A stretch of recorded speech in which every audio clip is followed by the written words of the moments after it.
Hello, this video is for my friend Sandy.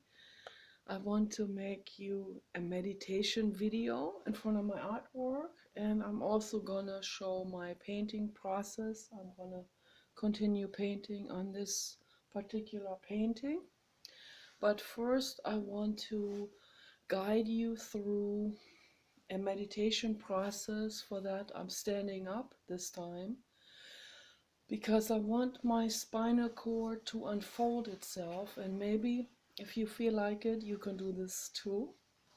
We do this together here, and you just stand up all the way straight, and you stretch the back of your neck like this, as if you can also take your hands like this under your skull like that, and you lift your skull up. You stretch your spinal cord as far out as you can, like, so that it is completely stretched out. And you can also bend over. Maybe I'll show it like this here. I don't know if this is going to show. You stand up and then you go down like this. Now this is on. And then you go as far down as you can with your hands touching your toes. And it will crack a little bit while you do this, particularly if we sit on the computer all day. This kind of gets bunched together, the discs and all of this. So we want to really stretch this out and hang the whole back all the way over. And you can do this again on the neck. You can pull the skull out a little further, but don't do it too quickly. Do this gradually, and only the way it feels okay and without pain.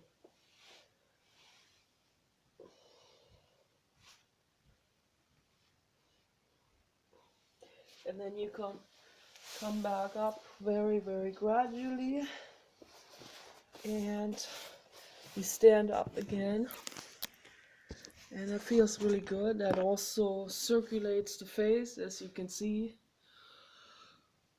I got a lot of blood going into my face, and that's good.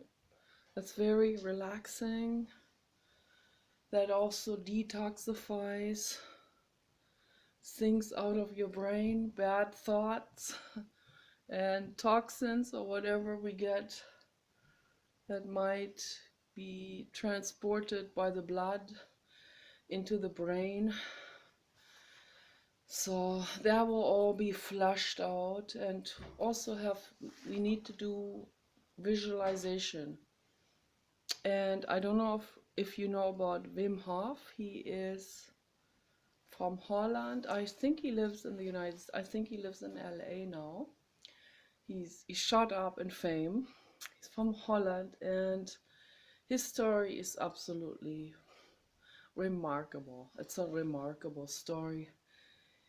He felt very helpless in the past, and he had a wife who was suffering from schizophrenia, and he didn't know what to do about it, and it was devastating for him. And I guess he got into reading all kinds of things. Then he tried out mind over matter, and he practiced that every day. And he got into visualization techniques, and that's also a form of meditation. Like, we can visualize. I do this sometimes when I go to sleep. I have already practiced this many times when I was kind of cold, or like also when we go on the trip where we don't have a heater in the van. Then I practice this, and I visualize my body getting warm. And so I practice this over and over again with stillness, without force, without panic. Just I feel the now moment, I feel the coldness, but then I visualize I am getting warmer. And if I do this long enough, just for me it only takes a few minutes, then my body will get warmer by itself. And you can also do this, and Wim Hof does that, or he does this with the cold. He goes into ice water. He visualizes that he's getting warm, and he is getting very warm. Buddhist monks are practicing this. This is how we achieve control over our biological functions. And this is also how we achieve control over our mind, over the way we feel, over our thoughts, over depressing thoughts, relentless thoughts, fear thoughts, all these fear thoughts that come up all the time, this from past pain, the struggle that wants to create the struggle in the present time. Dr. Arthur Janoff, where I studied in LA, he said that it is the body's attempt, or the ego's, he didn't call it ego, he called it the defense mechanism, but it's the same as the ego. The Buddhist people call it the ego, or the Hindu people. So, but it's the same thing, it's this self-defense mechanism that is kind of blind, that only reacts. It's always in a reactive, in a self-correcting mode, in a counterbalancing mode, and it doesn't see clearly the way things are. It's just in a constant reacting and counterbalancing. So it means well, but the ego gets in the way of healing ourselves, of course, because it is in a constant reacting and counterbalancing situation and drive. So we have to come in with the rational consciousness, the upper consciousness, the prefrontal cortex function, and we have to understand where this ego, the self-defense mechanism, is coming from, and why is it doing this or that mechanism? Why is it pushing us again and again and again into the same struggle? Why do some women, for example, it's a very common thing, women that have been beaten by their parents, particularly by their fathers or stepfathers, why do they get later on into abusive relationships over and over and over again? They seek this. They feel that the fears are familiar to them. That's what they have known. So they get into this again. If they meet a man who's nice, they will probably call them soy boy, or they will not take them seriously. That's the ego trying to recreate the same struggle from childhood. So Dr. Arthur Janoff wrote many books about this mechanism. Here's the papa dog. There is the papa dog. He wants to say hi. Yes. Papa dog says hi to Sandy. Yes, what is the itching? Papa dog's itching. I wonder why he's itching. Yes, itchy, itchy, itchy. I'm gonna have to put some clay on that. Itchy, itchy. And I always go into the ears with my diatomaceous earth cream that I made myself, and that's very soothing and healing, and it also gets rid of any kind of mites or any kind of insect that may be in there. Hello, hello. Yes, Papa Dog. We make a video together for Sandy. Yes, a nice meditation video we make together. So this is absolutely fantastic stuff, what that Wim Hof is doing. He's helping the world with his amazing work. Check that out, and goes very deep into yoga, into meditation, and so he's one of the absolute best in the world in this way. And he got into it not through religion, he got into it through just researching and finding out, what he can do in this situation with his wife being sick. I think she ended up committing suicide, and he was absolutely devastated. So I think that's what happened, and he just didn't know how to handle this grief and this devastation and this helplessness, with people around him that are feeling emotionally so helpless and so scared and chaotic, chaotic in the brain, so much chaos. And I know how that feels. So I've been through this my whole life. So I've been on that search, just like Wim Hof. I've been searching and searching and searching and searching, and that search will never end. And that's why I come across Wim Hof. That's why I come across Jiddu Krishnamurti and Dr. David Bohm and many other amazing people, like Teal Swan. She does amazing work. Amazing workshop. There's this one workshop in Paris. I don't know, I think I sent you the link once before. I think I did, and that's really the ultimate. This lady from Belgium, I think she was from Belgium, and she came to that Paris workshop for Teal Swan, and she came onto the stage, and I can so identify myself with that. And that was a real primal therapy session that happened there on that stage. And I don't know how familiar Teal Swan is with primal therapy. I'm sure she has heard about primal therapy, um, but I don't think that her approach comes from the influence of Dr. Arthur Janov. So she came to this very real therapy approach on her own, through lots of research, through trial and error, and all of this. And it just is the right therapy approach. Every one of these therapy approaches that may be quite similar, also what Pema Chodron does, or Thich Nhat Hanh, there are some that come from religion or Hinduism or Buddhism that also touches onto those kind of things in its practice. The religious part is what we need to leave aside.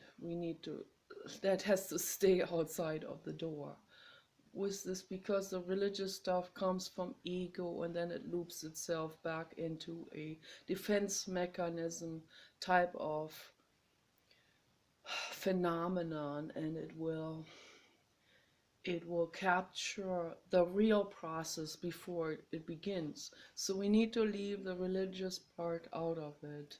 I recommend this also to the people who come from religion. But, to each their own approach. If they want to bring religion into it, it's their business. I personally recommend to not bring religion into it because it distorts the picture.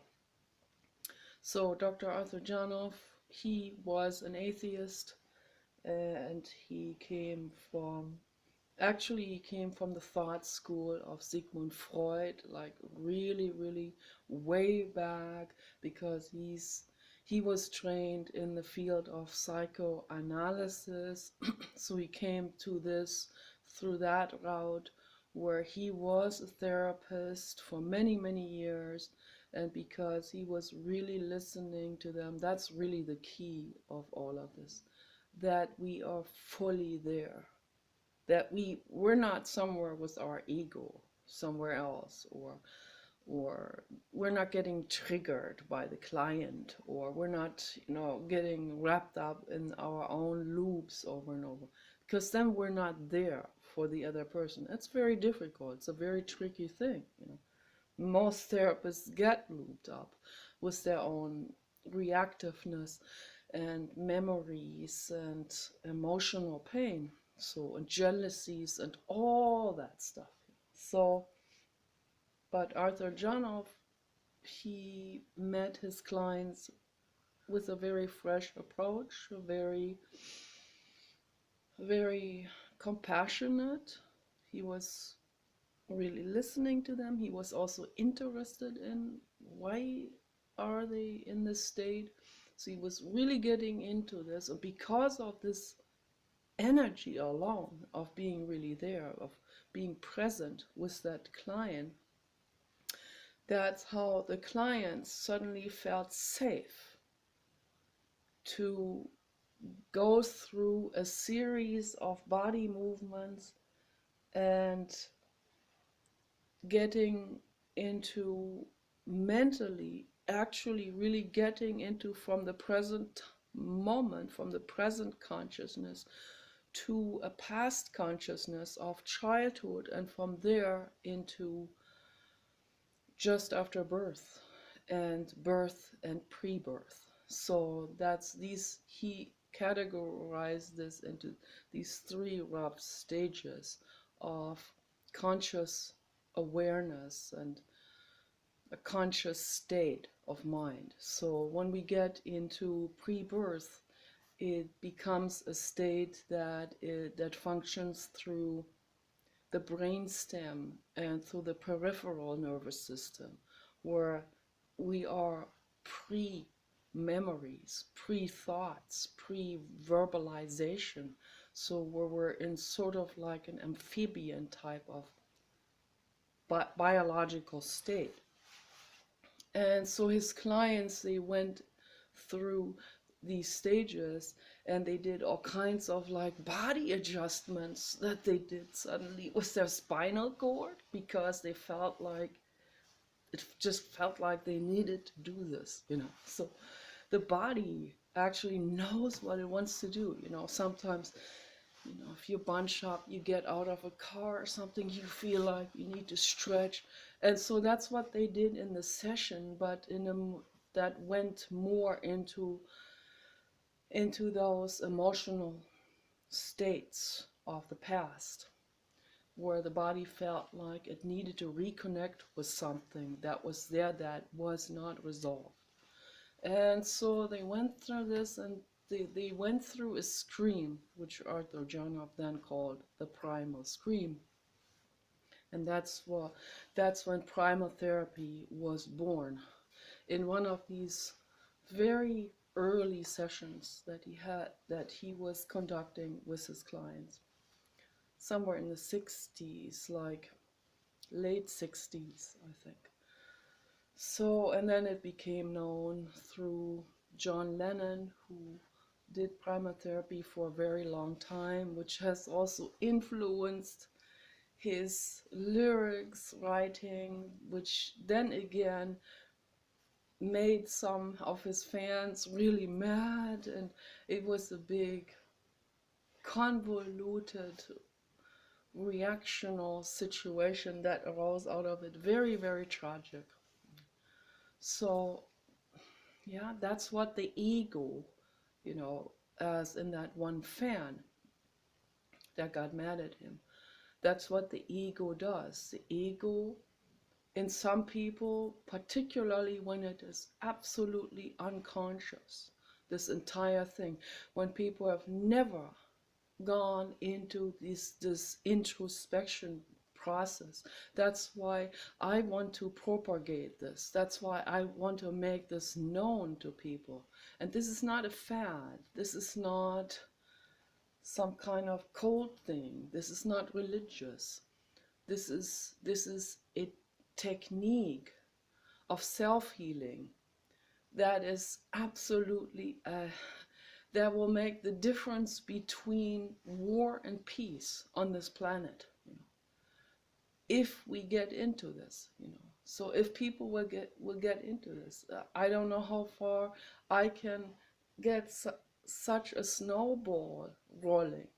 So I'm not the first one who got the snowball. Arthur Janov got this rolling, Teal Swan and Thich Nhat Hanh, and so particularly Arthur Janov and Thich Nhat Hanh and Annalise, my child therapist, and all of the older people, that would be now in their 80s or 90s. So they already way back got this rolling, and some other activists, so when we're on our quest for healing, we'll pick up on those snowballs and we will learn from them and we will push them forward. This snowball effect. We will move this precious gem forward, with our own work. We contribute something to it. And so each person in this entire process, each single person in the whole world, if they allow themselves to be part of this global healing process, they will each contribute something of utmost preciousness that is yet different from what the other one contributes. So each person contributes something to this, and each person is equally precious, in every way. We are equally precious. Our brains and bodies are equally precious. They're innocent, even the psychopaths, because the only difference between the psychopaths and those people that are not hurting others, the difference is that the psychopaths are completely unconscious about everything. They're just someone who goes out there to shoot an abortion doctor, for example, who is clinging with tooth and nail to his religion like this, and who gets mad, or like the guy that got mad at John Lennon. These people are in complete unconsciousness about it. That's a state of complete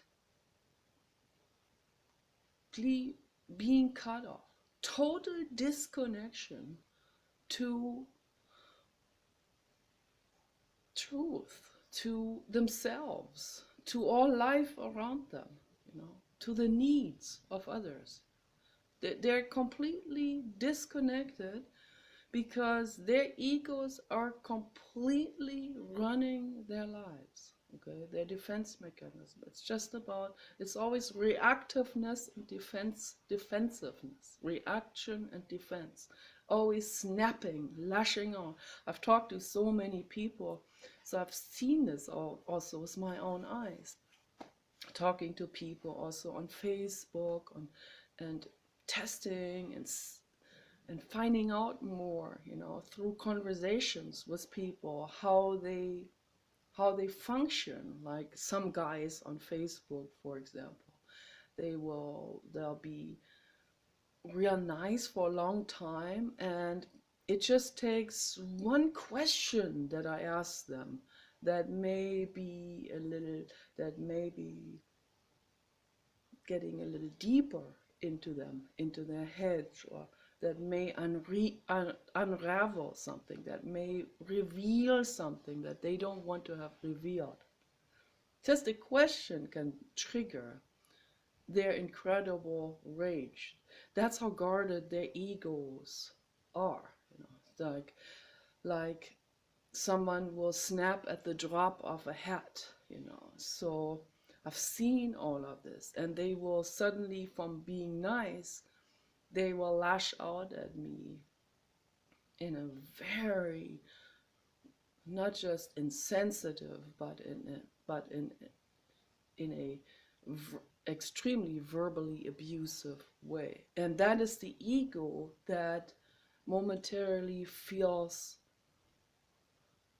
like it's losing its grip, because just because of a question that goes a little bit deeper, a question that can go, why are you viewing women in this way or that way? Or a question like this can trigger this already. And then they go, who the fuck are you? I thought you were, like the ego will come out, and and react like this suddenly. And before that they were nice, and suddenly it just snaps out of them. And that's a red flag right there. I mean, you don't want to hang out with someone who gets triggered that easily and who snaps like this. You can't be safe with someone like this, possibly. I mean, it's just impossible. So, and I'm not pulling the judge hammer out and saying no, and the ultimate moral judgment or something, because I know where these people are coming from. They're coming from pain, obviously. They're in severe pain, and they're constantly guarded by the ego like this. So just a little question here or statement about something that will already loosen their ego's grip, and then they feel like they're falling into an abyss, and the ego will see that as an attack. Yeah, it could be a real nice and friendly and well-meant thing that can suddenly trigger them, and they will become verbally abusive. So my husband, he had a girlfriend long time ago, and she was dating this one guy and a psychopath. And she was always drawn to those, also like the repetition compulsion from childhood.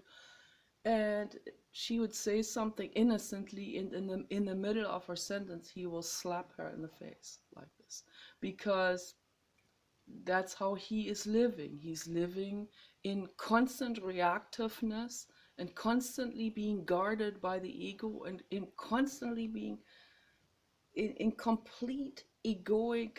His entire function of life is just, everything runs through that mechanism. They're not consciously aware about their lives, so their lives are run and coordinated by the ego, and they are in a state of complete unconsciousness. That's why becoming conscious is so incredibly important.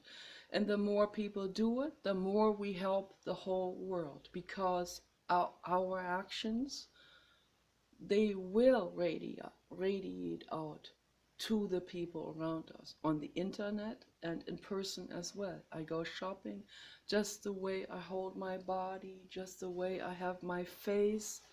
If I feel more grounded, I will radiate out an energy that will be very helpful for other people. Just like, for example, just to use one example like this, like America Ferrera, for example, beautiful woman, so little chubby, and I think she's gorgeous. There's a lot of girls like they're out there that are Mexican and a bit chubby and shorter, and and a lot of those, they feel like they can never, and they always use this leveling up.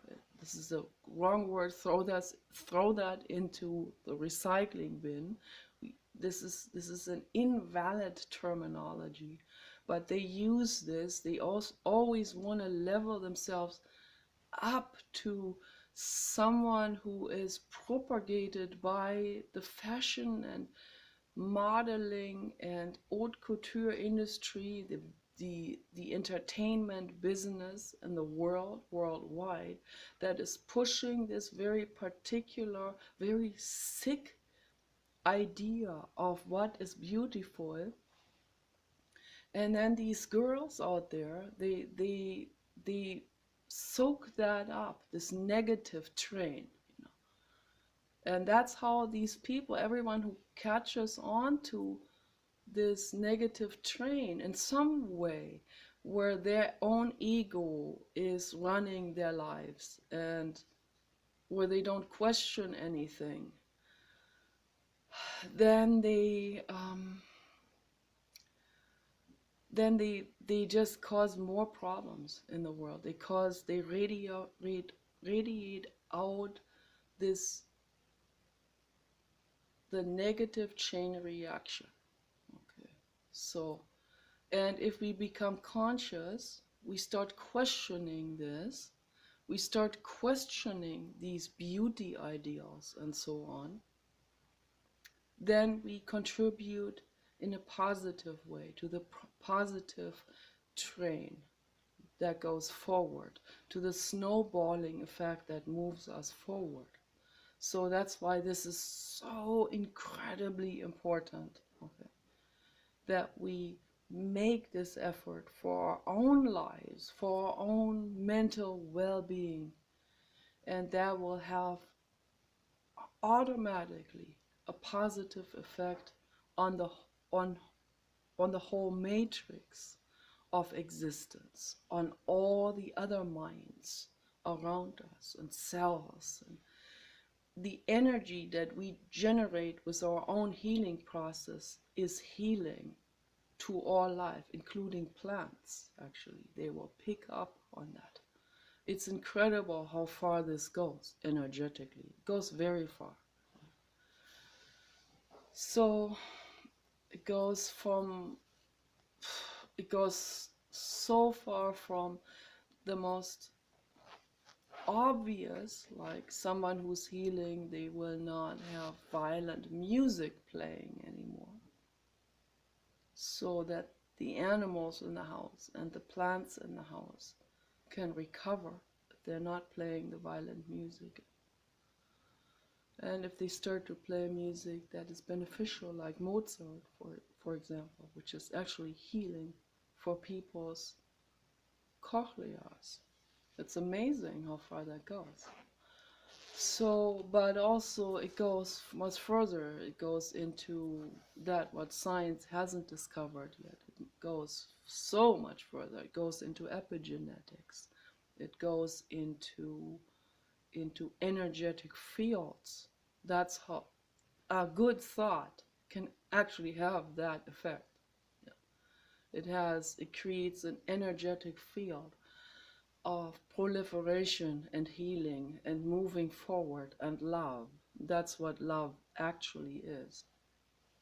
So we need to start giving this to ourselves. And Sandy, you are infinitely precious, okay? Infinitely precious. And you're an angel soul, and you are giving so much, you know, and that touches me to tears. And I love you, you know, and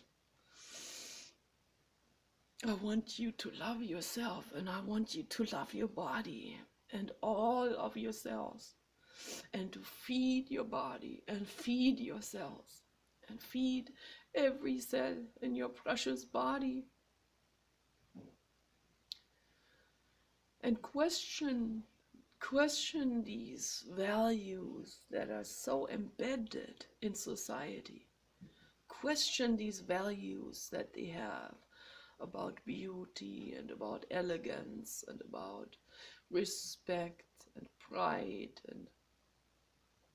and all of these things that they propagate, that drives us into the negative train, on the negative train rail. Let's question this and stop that train, at least for us.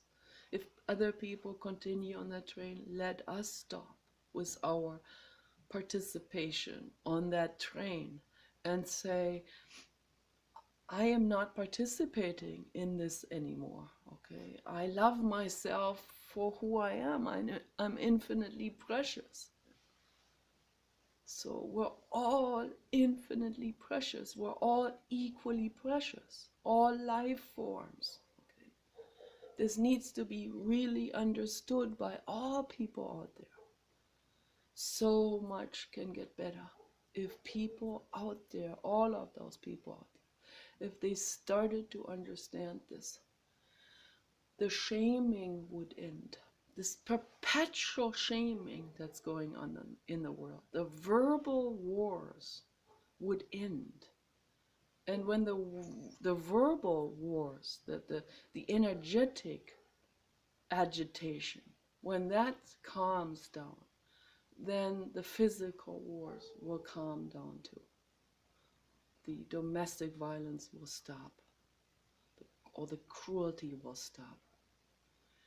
And people will start to question the military participation in this. And they will question all of this, and they'll start to look at it from a different angle. And they'll see, hey, this is not about a fad, or this is not about some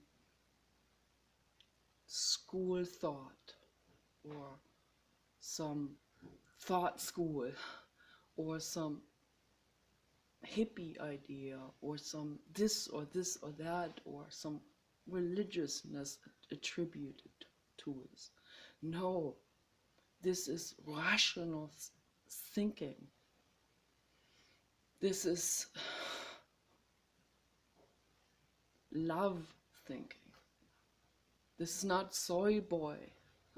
It's another. They're very quick. You know, I say this because I know that these people might watch my video, and I know how quickly their brains go, oh, she's a dyke, or oh, if I did this, I'll be labeled soy boy. Oh, she's not, doesn't look like Kim Kardashian. Oh, she must be lesbian. Oh, see how the brain is very, very quick, and all of these people. I see this because I'm in chat rooms, so I see the reactive type of people, how their brains they run like 1,000 miles per hour. I see this. They're in a frenzy. It's a constant frenzy of the ego that wants to proliferate itself, that wants to stand out, that wants to be seen, and that wants to force attention, and that wants to shame others. And they have been shamed, so they want to shame others so that they can have this pseudo thinking of, in this moment when they're shaming, they're not feeling their own shame or something. This is a constant reactiveness. And so they will be afraid to the truth. Like if John Lennon will put primal therapy into his lyrics and write about how he has been mistreated, or psychologically maybe, by his mother, his fans will suddenly be confronted with something they have never allowed themselves to be confronted with. It's like a collision like this on a freeway. That's what it is. Because the fan is still going in this direction towards John Lennon, like still like 100% hook, line, and sinker. And then John Lennon coming from the other direction now quickly and going in the direction of truth, which is a total collision. It causes a collision in that fan's brain. That causes the ego in the fan's brain, because the guy is not conscious about anything. The ego goes, suddenly John Lennon turns into the enemy, because John Lennon said something that is the truth, something that hurt. The truth often hurts. So I hope that these examples make this more clear. I think the only way these things can actually be understood by anyone is through examples over examples over examples. And not every example will be understandable for every person out there. So that's why I use different examples for different people. But I try to make this as schematic and as clear as possible. I try to not bring too many side noises into it, too much of the disturbing variables, so that we understand the schematic of how this kind of thing functions, how the ego functions. And I give the detailed examples for this, so that people understand, so that they can look more into themselves, and for all people out there, so that they can, next time they get into some reactiveness, the upper consciousness will remember what I said, and they will go, oh, I'm doing this, I'm falling into this reactiveness. The moment we understand that we're falling into this reactiveness, we are no longer in the reactiveness. Okay, that's an instant dissolution of the reactiveness. The moment we understand it, we go like, oh, I'm doing it. That stops it in that moment. So that's what Jiddu Krishnamurti has been trying to convey to the public, is how we stop this process. But he has kept these statements in a very, very vague, in a vague explaining form.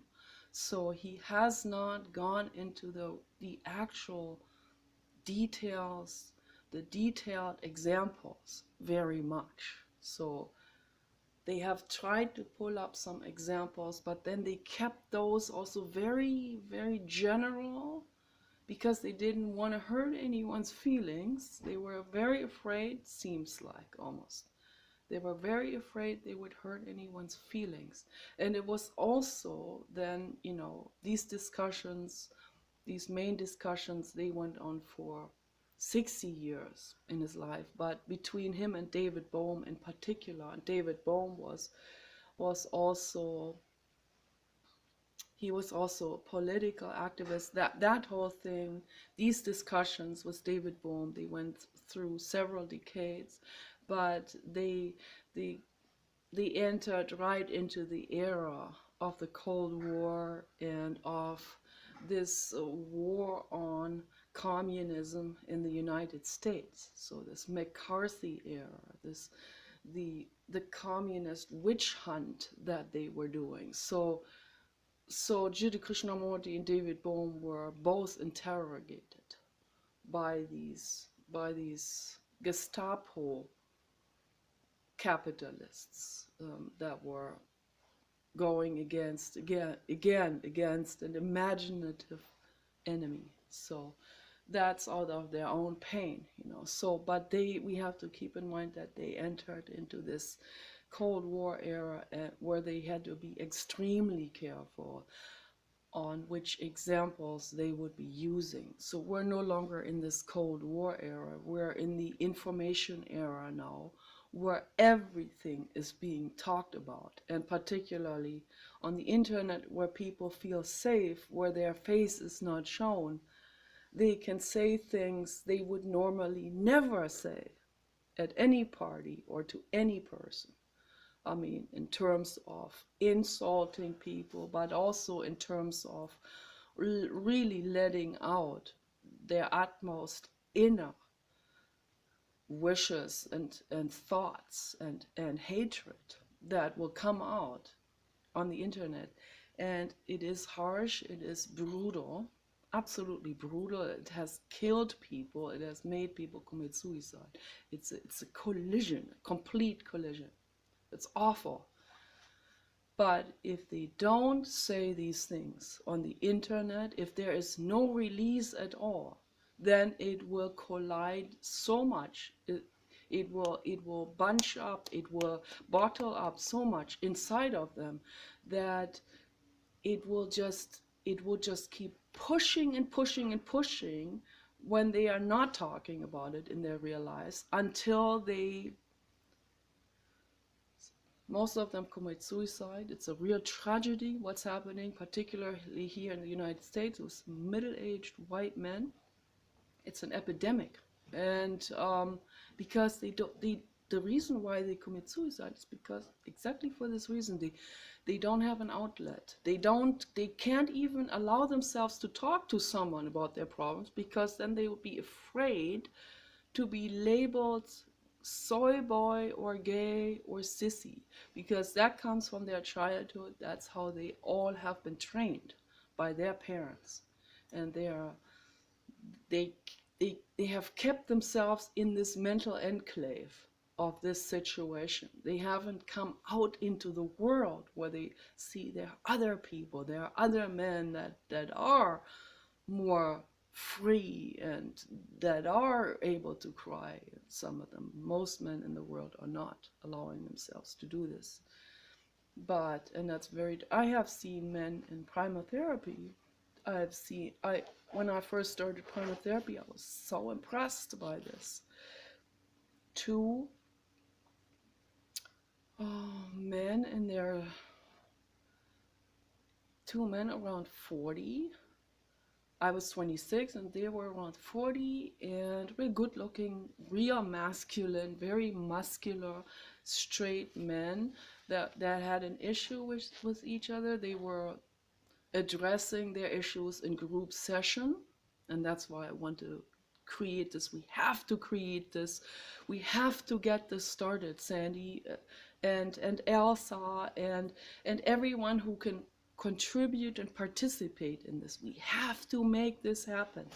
That's why I have my GoFundMe page. That's why I am asking people to help with this, so to set something like this up so that we can get something like this started, where we can create a therapy center, and it will have to be called something like, Buddha and Jesus or something like this, so that it can have that mask of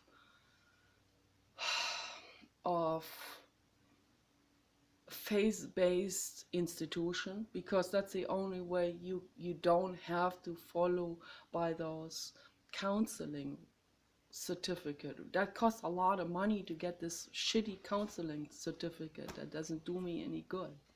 That where they teach things that are completely useless and actually counterproductive. So that's also another reason why I broke up my psychology studies, because what I studied there at university, just didn't make any friggin' sense at all. It wasn't contributing to making the world a better place. So I hadn't even gotten into clinical psychology yet. I was still in the 4 diploma phase. But even there, none of this stuff made any sense. It was just blah, blah, blah, blah. So what actually makes sense is to go into introspection. And so these two men, they were both expressing how they felt, in this. They had some kind of conflict going on, and they expressed it there. It was a safe place in the group session to express this.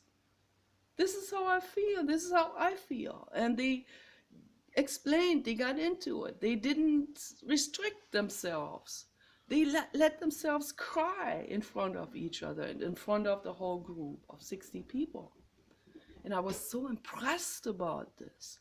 I fell in love with them, because that's genuinity.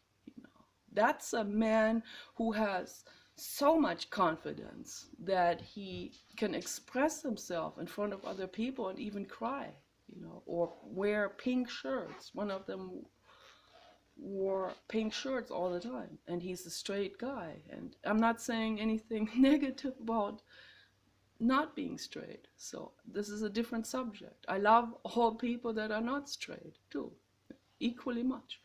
So, and we need to be what we are, whether people are straight or whether they're gay.